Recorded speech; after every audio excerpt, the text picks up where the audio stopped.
मित्रांनो, आजच्या व्हिडिओमध्ये मी तुम्हाला छोट्या छोट्या टिप्स सांगणार आणि त्याही महत्वाच्या. चला तर बघूया काय ते. तर पहिली टिप आहे मित्रांनो, किडनीविषयी या गोष्टी जाणून घ्या. काय ते? दैनंदिन आयुष्यातल्या चुकीच्या सवयीमुळे किडनीचं आरोग्य धोक्यात येऊ शकतं. त्याचं बघूया.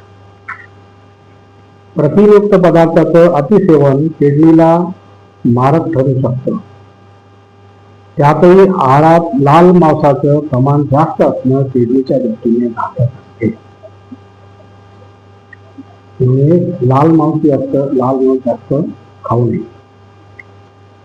B6 आणि B जीवनसत्वाची कमतरता असल्यास किडनीला धोका निर्माण होऊ शकतो. तसेच मुतखड्याची शक्यता वाढते. पाणी प्यायल्याने किडनी विकार दूर होतो. पाण्याच्या माध्यमातून किडनी शरीरातील विषद्रव्य काढून टाकते. त्यामुळे किडनीचं आरोग्य राखण्यासाठी भरपूर पाणी प्यायला हवे. छान, व्हेरी गुड. स्वच्छतागृहाचा अभाव किंवा इतर काही कारणामुळे मूत्र रोखून धरले जाते. ही सवय घातक आहे. मूत्र धरून ठेवल्याने विषद्रव्य पुन्हा शरीरात साठवली जातात. त्यामुळे मुतखड्याची शक्यता वाढते. आहारातलं अतिसेवन मीठ धोकादायक ठरू शकतं. त्यातच तुम्हाला उच्च रक्तदाब असल्यास मीठ कमी खायला हवं. खारवलेल्या पदार्थांऐवजी फळं तसेच इतर पर्यायांना प्राधान्य द्यायला हवं. गोडाच्या अतिसेवनामुळे मधुमेह होऊ शकतो. मधुमेह हे किडनी विकाराचं महत्वाचं कारण मानलं जातं. व्यायामाचा अभाव किडनी विकारांना निमंत्रण देऊ शकतो. औषधाच्या वेळा चुकणं किंवा चुकीच्या वेळी भलती औषधं घेतल्याने किडनीच्या समस्या निर्माण होऊ शकतात. रक्तदाबाची नेहमी तपासणी केली नाही तर किडनीचं आरोग्य धोक्यात येऊ शकतं. अतिरिक्त मद्यपान किडनीच्या आरोग्यासाठी घातक ठरू शकते. आणि दुसरी टीप आहे मित्रांनो, स्मरणशक्ती एकाकी कशी नष्ट होते. काय ते बघूया. एखाद्या अपघातात सापडल्यामुळे किंवा अत्यंत दुःख देणारी बातमी अचानक कळल्यामुळे काही लोकांची स्मरणशक्ती एकाएकी नष्ट होते. हे स्वतःचे नाव देखील विसरतात.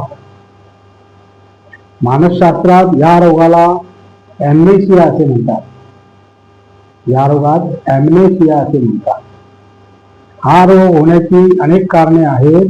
डोक्याला झालेली जबर दुखापत, मानसिक आघात, पराकोटीचा थकवा, औषधाचे दुष्परिणाम, मेंदूवरील शल्यक्रिया, वृद्धावस्था आणि मदिरा पानाचा अतिरेक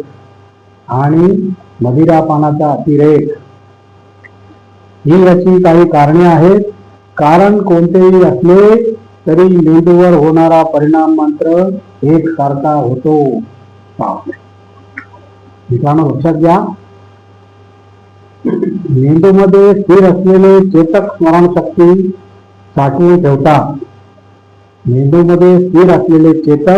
स्मरणशक्ती साठवून ठेवतात. जेव्हा या चेतकावर काही परिणाम होतो तेव्हा स्मरणशक्ती नष्ट होते. मेंदूच्या सर्व भागात स्थित असलेले न्यूरॉन्स निरनिराळ्या वेळी घडणाऱ्या घटनांची नोंद ठेवतात. मेंदूच्या ज्या भागात न्यूरॉन्सवर आघात होतो त्या भागात साठवून ठेवलेल्या नोंदीचे स्मरण नष्ट होते. जेव्हा एखाद्याला हा रोग होतो तेव्हा त्याला पूर्वी झालेले सर्व काही घटनांचे विस्मरण होते. आता तिसरी टीप काय मित्रांनो बघूया. तिसरी टीप आहे, कोलेस्ट्रॉलचे वाढते प्रमाण आरोग्याला घातक नाही. काय ते बघूया. नवीन संशोधन काय ते बघूया. कोलेस्ट्रॉलचे वाढते प्रमाण शरीराला घातक असते असे डॉक्टर नेहमी सांगत असतात.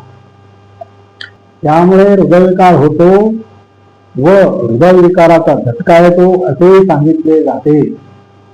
म्हणून जागरूक लोक आपल्या शरीरात कोलेस्ट्रॉलचे प्रमाण नेहमी तपासून पाहत असतात. परंतु अशा लोकांनाही आता एक खुशखबर आहे. काय ते बघूया.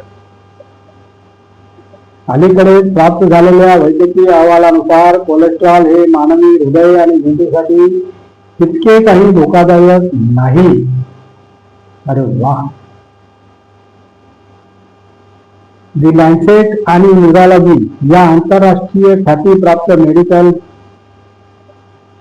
जर्नल्सनी केलेल्या खास अभ्यासात कार्डिओ व्हॅस्क्युलर डिसीजेस किंवा स्ट्रोक टाळण्यासाठी कोलेस्ट्रॉलचे प्रमाण कमी ठेवावे हे योग्य नसल्याचे प्रतिपादन केले आहे. उलट जास्त प्रमाणात असलेले कोलेस्ट्रॉल हे काही बाबतीत उपयुक्त असल्याचे म्हटले आहे. आणि अशा प्रकारे मित्रांनो आजचा आपला व्हिडिओ संपलेला आहे. आणि तुम्हाला जर माझा व्हिडिओ आवडला तर लाईक करा, शेअर करा, सबस्क्राईब करा आणि कॉमेंट जरूर करा. नमस्कार. जय हिंद.